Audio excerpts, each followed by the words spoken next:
vous présenter 3 expériences en relation avec la haute tension et des milieux gazeux particuliers qu'on appelle plasma. Alors là, ce qu'on va vous montrer, c'est un objet décoratif qui vous présente un petit peu ce que c'est qu'un plasma. Donc le plasma est obtenu en prenant une sphère étanche dans laquelle on met un gaz à faible pression. Ça peut être de l'air, mais à très faible pression, un petit peu comme les tubes néons. Les tubes néons, il y a une faible pression. Et ce qu'on fait, c'est qu'au moyen d'un générateur à haute fréquence et haute tension, on donne de l'énergie aux particules et se produit le même phénomène que dans les aurores boréales. On a une luminescence. Et ce qui est intéressant à voir, c'est que lorsque on se touche la sphère, eh bien ça fait une espèce de circuit électrique qui canalise la décharge. Et là, on voit un arc qui suit le déplacement de mon doigt. Il doit avoir un interrupteur thermique.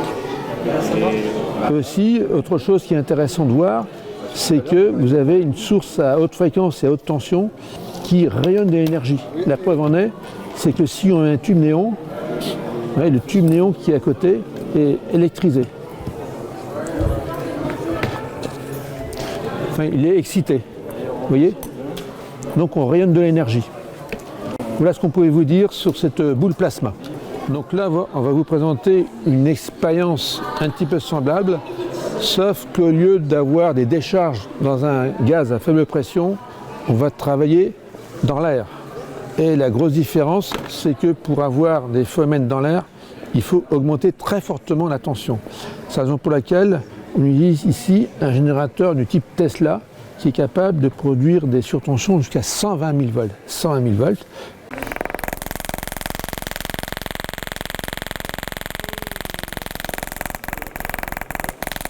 Alors, ce qui est assez curieux, c'est qu'on a des étincelles très puissantes, mais ça chauffe presque pas. Elles ne sont pas dangereuses. Donc la tension délivrée peut aller jusqu'à 200 000 volts, et là on était à peu près à 120 000 volts. Donc ce sont des décharges électriques avec très peu de courant. Parce qu'il est bien clair que s'il y avait un courant assez fort comme ce qu'on rencontre dans la foudre, j'aurais déjà été volatilisé. Alors il y a plusieurs choses à considérer.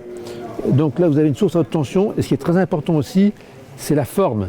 Vous voyez, vous avez la forme d'une aiguille, et à l'extrémité de l'aiguille, vous avez un ressorcement du champ électrique qui est très propice pour créer les décharges électriques. Et d'ailleurs, vous remarquerez, et ce n'est pas hasard, la forme que l'on voit ici est exactement celle d'un paratonnerre. Et justement, les paratonnerres, on en reparlera après. Un paratonnerre, c'est toujours une tige métallique de grande hauteur avec une extrémité en forme d'aiguille de façon à augmenter le champ électrique local. Alors, ce qui est intéressant de voir aussi, c'est que ce dispositif-là crée beaucoup de champs électromagnétiques.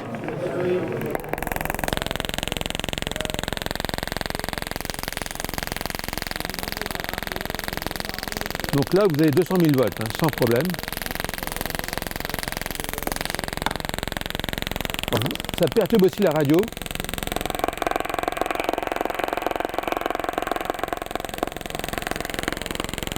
Et bien évidemment, les tubes néons sont excités.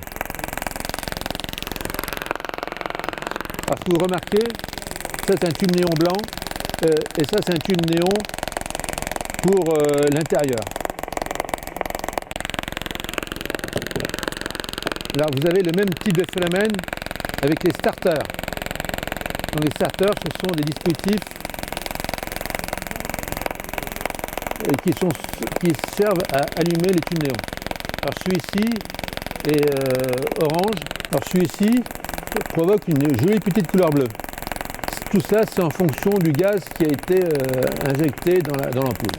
Alors là, on va vous présenter encore un phénomène lié aux décharges électriques, toujours dans l'air, mais là avec un très grand risque, à savoir qu'on va vous présenter les effets de foudre.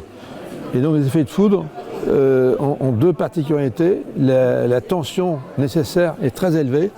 Entre un nuage et la Terre, la différence de tension peut atteindre 100 millions de volts. 100 millions de volts, c'est énorme. Et les courants obtenus peuvent être aussi très importants, c'est en moyenne 20 000 ampères. Donc la foudre, vous le savez, c'est un phénomène très énergétique, de sorte que ça peut faire exploser des arbres, ça peut tuer des gens et ça peut faire déclencher des incendies. Donc là, on va vous montrer un phénomène de foudre simulé au moyen donc, de la Terre, d'un nuage qui s'est chargé, c'est souvent les nuages d'orage bien entendu, et là vous avez un objet qui va capturer la foudre, c'est la tour Eiffel. Voilà. Donc la tour Eiffel, elle est conçue pour ça, hein. Quand il y a des orages sur Paris, c'est elle qui prend le plus. Alors là vous avez une maison, et la maison est attaquée par la foudre. Alors ce qui se passe, c'est que bien évidemment le courant va passer dans la maison et ça risque, vu l'énergie qui se produit, ça peut mettre le feu à la maison. Alors qu'est-ce qu'on fait pour éviter ça? Eh bien, on met un parafoudre. On met un parafoudre et le parafoudre est censé, et c'est ce qu'il fait, il est censé détourner la foudre au moyen d'un fil pour aller directement à la terre, sans passer par la maison. Tu vas peut-être pas voir. Hein. Voilà. Une expérience très intéressante, c'est la foudre qui attaque les avions. Donc il faut savoir que les avions, heureusement, sont conçus pour subir des décharges de foudre. Et en moyenne, un avion subit 5 coups de foudre par an, ce qui n'est pas rien. Et bien évidemment, il faut assurer la sécurité de sorte que le bout de l'avion est équipé en général d'un radar météorologique qui est en métal, qui est protégé par un dôme en plastique, et c'est prévu pour résister à ces décharges-là. Donc qu'est-ce qu'on va voir? Une décharge d'un nuage à un autre, et c'est l'avion qui va transporter l'énergie de la foudre.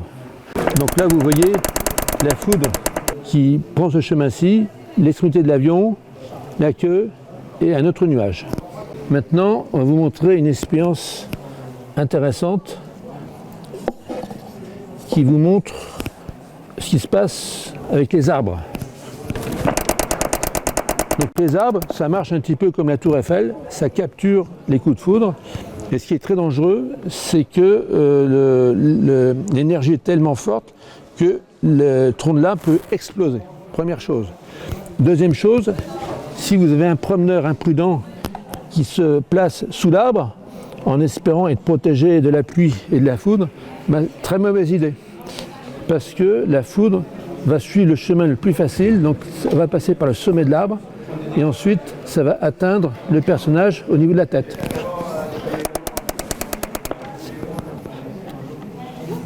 Donc on voit le personnage qui est foudroyé. Alors, il va être fortement impacté par le coup de foudre, et comme je vous disais auparavant, l'arbre peut exploser, et on voit sur YouTube des enregistrements, on voit l'arbre exploser littéralement et projeter les débris jusqu'à 30 mètres de distance. Donc très très mauvaise idée de se mettre sous un arbre. Donc la solution la plus simple qu'on peut, c'est de s'abriter dans une voiture. Parce qu'une voiture c'est fait en métal et ça joue le rôle d'une cage de Faraday.